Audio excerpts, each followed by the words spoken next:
working in the spirit of the Golden Empire. This is 17 News at noon. Good afternoon. Thanks for joining us. I'm Maddie Janssen. We begin with devastating news out of New Zealand.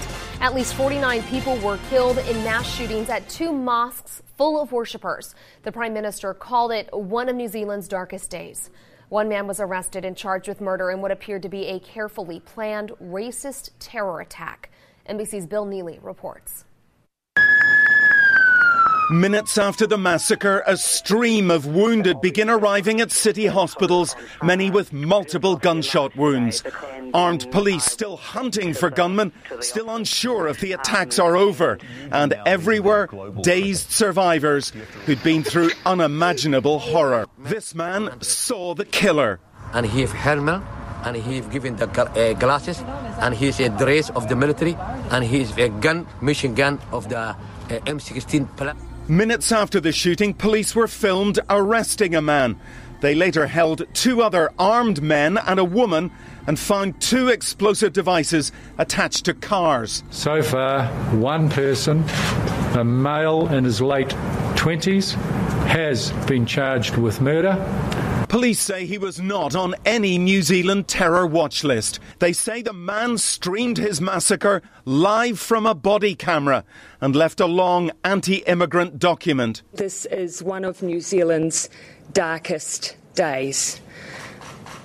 Clearly, what has happened here is an extraordinary and unprecedented act of violence. Police are advising New Zealanders to avoid all mosques after an attack that has stunned this normally peaceful country. Police sources have told our partners at Australia's Channel 7 that the killer is 28-year-old Brenton Tarrant and that he calmly reloaded his weapon during the massacre. They're raiding homes right now and they're investigating a threat to the Islamic community the killer posted on Facebook before the attack. It is a terrible irony that many of those killed were refugees from war zones seeking peace in what was one of the world's safest countries. Bill Neely, NBC News, London. Nationwide, police are on high alert and stepping up patrols at mosques in the wake of the deadly shootings. Late last night, the Los Angeles Police Department says it was adding officers around Islamic places of worship. LAPD says the shooting in New Zealand appears to be an isolated incident, but is taking the step out of an abundance of precaution. Police in San Francisco, New York, and New Jersey have all announced similar efforts to increase security in and around mosques. 17's Tom Wallace is talking with leaders at local mosques, and he'll have their reaction coming up tonight on 17 News at 5. The president tweeted this morning, "My warmest sympathy and best wishes go out to the people of New Zealand after the horrible massacre in the mosques. 49 innocent people have so senselessly died, with so many more seriously injured. The U.S. stands by New Zealand for anything we can do. God bless all." And House Minority Leader Congressman Kevin McCarthy tweeted, "The United States stands with the people of New Zealand in their hour of need, and we condemn the hatred and bigotry that incited such a horrific terror attack." Congressman McCarthy will be joining us here in 17 News studios this evening. You can tune in to 17 News at 5 for that live interview. In other news this afternoon, we've learned a motorcyclist thrown over a car that made a U-turn right in front of the bike has died. The crash was caught on nearby surveillance video, but we're not going to show that video any longer. At the time of the crash yesterday morning, Bakersfield police told us the motorcyclist survived and was taken to the hospital with moderate to major injuries. Police told us this morning that he died. The coroner's office will release his identity. Investigators also told us they did not suspect drugs or alcohol to have played a role in the crash. No word if the driver who turned in front of the motorcycle is facing any charges. We've removed the post from our website and social media platforms as well. All right, it's sports time now as the CSUB women have a shot this afternoon to get to their conference championship game. 17 Sports Director Nick James live at the Orleans Arena in Las Vegas with another report from the 2019 WAC basketball tournament. Hey, Nick, how's it going? How you doing, Maddie? Good afternoon to you. And don't forget, tomorrow night, Condors night is Star Wars night, so take your kiddos out there for that. The men, we lost them yesterday afternoon against Rio Grande Valley, and that's who the women actually play today at 2:30. So I went to practice this morning to go check on Coach McCall and his young ladies taking on University of Texas Rio Grande Valley, or better known as RGV, as we like to call them. As I said, CSUB men, they lost yesterday afternoon, 85-70. But the Lady Runners split the season series with Rio Grande Valley, winning by 5 at the Icardo Center on the Kern Schools Court. And then a month later on the road, they lost at Rio Grande Valley. CSUB is the 3 seed, and Rio Grande Valley is the 2 seed coming in. So it should be a very, very evenly matched game this afternoon. And I caught up with Coach McCall this morning at their shoot-around before they take the floor this afternoon at 2:30. They're a tough-nosed team. You know, they're very similar to us, athletic team. I think we're a little bit bigger than them on the inside, but they're a very athletic team that gets after it, and they never give up.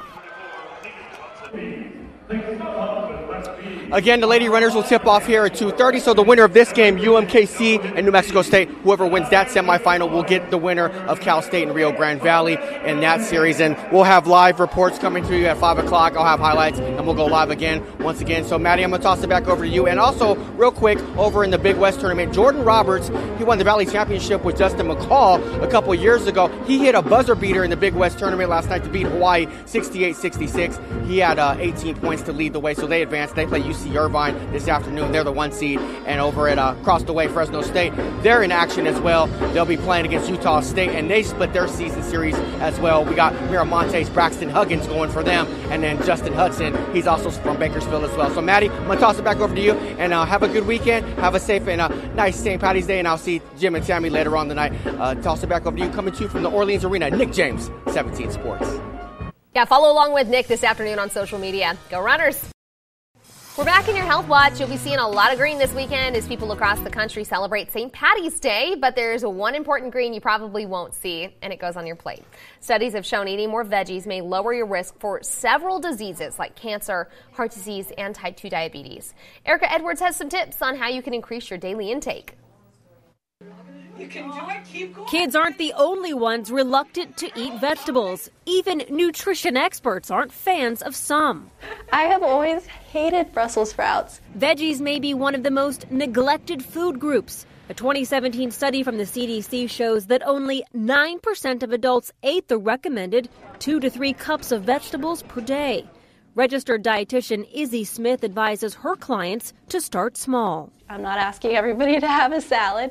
You can have whatever you normally have. Just try to add a vegetable as a side, and that'll go a long way in increasing your vegetable intake. That means baby steps, like baby carrots with ranch dip for a snack. If you're not eating any vegetables, try to get up to a cup a day. And kind of take slow steps until you kind of reach where you want to be. Smith says frozen vegetables may sometimes be healthier than fresh. By the time it's, in the fresh section at your grocery store, it's been picked, a while ago.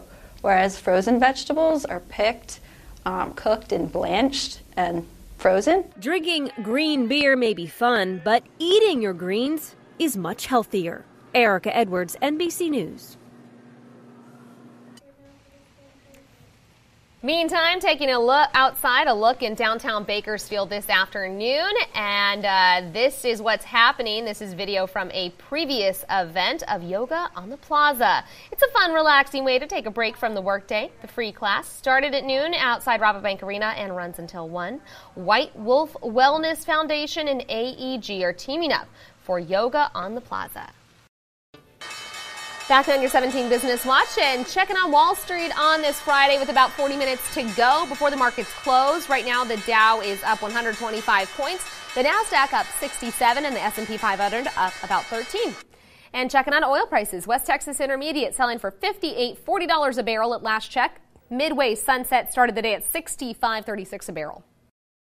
More than $1.4 billion in unclaimed tax refunds for 2015 are sitting in IRS coffers, belonging to about 1.2 million taxpayers who didn't file a return for that year. In order to claim that money, those taxpayers have to submit their 2015 tax returns by April 15th.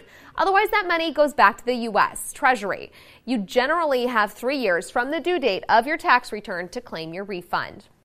Thanks for listening to the podcast. It's a 15-minute summary of everything you need to know about Kern County. There's a new episode every weekday.